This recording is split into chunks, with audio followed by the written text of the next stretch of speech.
Amoebic മസ്തിഷ്ക ജ്വര വ്യാപനത്തിൽ നിയമസഭയിൽ അടിയന്തര പ്രമേയത്തിന് അനുമതി. ചർച്ചയ്ക്ക് തയ്യാറെന്ന് ആരോഗ്യമന്ത്രി വീണ ജോർജ് അറിയിച്ചു. 12 മണി മുതൽ 2 മണി വരെ സഭ നിർത്തിവച്ചാക്കും ചർച്ച നടക്കുക. തുടർച്ചയായി 2ാം ദിനമാണ് അടിയന്തര പ്രമേയ ചർച്ച നടക്കുന്നത്. വിവരങ്ങളുമായി വീണ MS ചേരുകയാണ്. വീണ, ഈ അമീബിക് മസ്തിഷ്ക ജ്വരം പടർന്നു പിടിക്കുന്ന സാഹചര്യത്തിൽ, ആശങ്ക വിതക്കുന്ന ഒരു സാഹചര്യത്തിൽ തന്നെയാണ് അടിയന്തര പ്രമേയത്തിന് അനുമതി നൽകിയിരിക്കുന്നത്. ആരോഗ്യമന്ത്രി എന്തൊക്കെ കാര്യങ്ങളാണ് വ്യക്തമാക്കിയത് സഭയിൽ?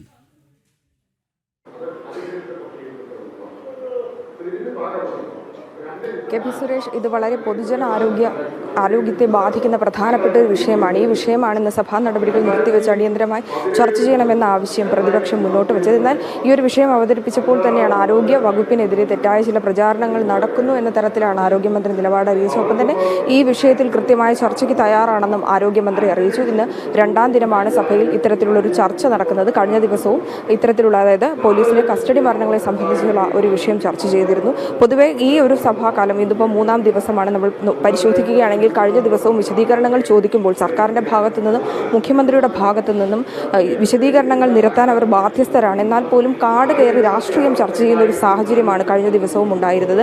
ഇന്ന് കൃത്യമായി മറുപടി പറയേണ്ട ഒരു സാഹചര്യം കൂടിയുണ്ട്. കാരണം പൊതുജന ആരോഗ്യത്തെ ബാധിക്കുന്ന ഏറ്റവും പ്രധാനപ്പെട്ട കാര്യമാണ് ഈ അമീബിക് മസ്തിഷ്ക ജ്വരം.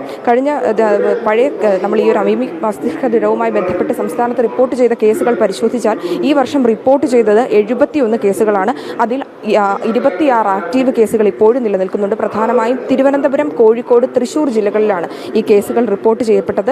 അതുമാത്രമല്ല, ഈ രോഗം ബാധിച്ച് ചികിത്സയിലിരിക്കെ 19 പേരുടെ ജീവനാണ് നഷ്ടമായത്. ഏറ്റവും എടുത്തു പറയേണ്ട കാര്യം, ഈ മാസമാണ് ഈ ഒരു രോഗവ്യാപനത്തിൻ്റെ തോത് വർദ്ധിച്ചത് എന്നുള്ളതാണ്. തിരുവനന്തപുരം ജില്ലയിലടക്കം ഈ ഒരു കേസ് റിപ്പോർട്ട് ചെയ്തു. പ്രധാന ടൂറിസ്റ്റ് കേന്ദ്രങ്ങളിലടക്കം ഈ ഒരു അമീബിക് മസ്തിഷ്ക ജ്വര വ്യാപനത്തിൻ്റെ സ്ഥിതിവിശേഷമുണ്ടായി. ഇതുമായി ബന്ധപ്പെട്ട പൊതു ആരോഗ്യത്തിൻ്റെ പ്രാധാന്യത്തെക്കുറിച്ച് ഏറെ ഗൗരവപ്പെടുത്തുന്ന സംഭവങ്ങളാണ് ഉണ്ടായിരുന്നത്. ഈ മാസം 9 മരണങ്ങളാണ് ഈ രോഗം ബാധിച്ചുണ്ടായത്. മാത്രമല്ല, ഈ മാസം 14 പുതിയ കേസുകളാണ് റിപ്പോർട്ട് ചെയ്തിരിക്കുന്നത്. എന്നാൽ കഴിഞ്ഞ ദിവസം അടക്കം ആരോഗ്യമന്ത്രി മാധ്യമങ്ങളെ കണ്ടപ്പോൾ ജാഗ്രത പാലിക്കുന്നുണ്ടെന്നും ആശങ്കപ്പെടേണ്ട സാഹചര്യമില്ലെന്നാണ് പറയുന്നത്. എന്നാൽ പൊതു ഇടങ്ങളാണ്, കുട്ടികളടക്കം ഇറങ്ങുന്നുണ്ട് ഇത്തരത്തിൽ ജലാശയങ്ങളിലടക്കം. ഈ ജലാശയങ്ങളിലടക്കം ഇത്തരത്തിൽ രോഗങ്ങൾ ബാധിക്കുമ്പോൾ കൃത്യമായ നടപടി ആരോഗ്യ വകുപ്പ് സ്വീകരിക്കുന്നില്ല എന്നുള്ള വിമർശനം കൂടി പ്രതിപക്ഷം അടക്കം ഉന്നയിക്കുന്നുണ്ട്. ഈ സാഹചര്യത്തിലാണ് പ്രതിപക്ഷം ഈ വിഷയം സഭയിൽ ഇന്ന് ചർച്ച ചെയ്യണമെന്നും സഭാ നടപടികൾ നിർത്തിവെച്ച് അടിയന്തരമായി ചർച്ച ചെയ്യണമെന്നുള്ള ആവശ്യം ഉന്നയിച്ചിരിക്കുന്നത്. 12 മണി മുതൽ 2 മണി വരെ ആയിരിക്കും ഈ വിഷയം ചർച്ച ചെയ്യുക. ഏത് തരത്തിലായിരിക്കും സർക്കാർ ഈ ഒരു വിഷയത്തിൽ വിശദീകരണം നൽകുക എന്നുള്ള കാര്യങ്ങൾ ഇനി നമ്മൾ വരും മണിക്കൂറുകളിൽ കാണേണ്ടതാണ്. മാത്രമല്ല, പ്രതിപക്ഷം ഇതിനെക്കുറിച്ച് വ്യക്തമായുള്ള ചോദ്യങ്ങൾ ഉന്നയിക്കുമെന്ന കാര്യവും ഉറപ്പാണ്. എത്തരത്തിലുള്ള ശുചീകരണ പ്രവർത്തനങ്ങളാണ് ആരോഗ്യ വകുപ്പ് ഇതുവരെ സ്വീകരിച്ചിട്ടുള്ളത്? മാത്രമല്ല, രോഗവ്യാപനം തടയുന്നതിന് എന്തൊക്കെ നിർദ്ദേശങ്ങൾ പാലിച്ചു?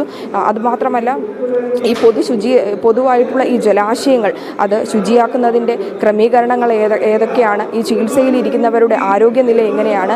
മാത്രമല്ല, ഈ പൊതുജലാശയങ്ങൾ ഉപയോഗിച്ചവർ ഉണ്ടല്ലോ, അവരുടെ നിലവിലെ വിവരങ്ങൾ എങ്ങനെയാണ്? ആരോഗ്യസ്ഥിതിയിൽ എത്തരത്തിലുള്ള മാർഗങ്ങളാണ്, എത്തരത്തിലുള്ള മാനദണ്ഡങ്ങളാണ് ആരോഗ്യ വകുപ്പ് ഇതുവരെ സ്വീകരിച്ചിട്ടുള്ളത്, തുടർ നടപടികൾ സ്വീകരിച്ചിട്ടുള്ളത്? ഈ ഒരു വിഷയങ്ങളിലൊക്കെ തന്നെയായിരിക്കും ഇന്ന് സഭയിൽ ചർച്ച ചെയ്യുക. കൃത്യമായും പ്രതിപക്ഷത്തിൻ്റെ ഭാഗത്തു നിന്ന് രൂക്ഷമായ വിമർശനങ്ങൾ ഉയരുവാൻ തന്നെയാണ് ഇന്നും സാധ്യത. സർക്കാർ ഇതിനെ എങ്ങനെ പ്രതിരോധിക്കുമെന്നും എത്തരത്തിലുള്ള വിശദീകരണങ്ങളാകും നൽകുക എന്നുകൂടി നമുക്ക് വരും മണിക്കൂറുകളിൽ അറിയാൻ കഴിയും. KP.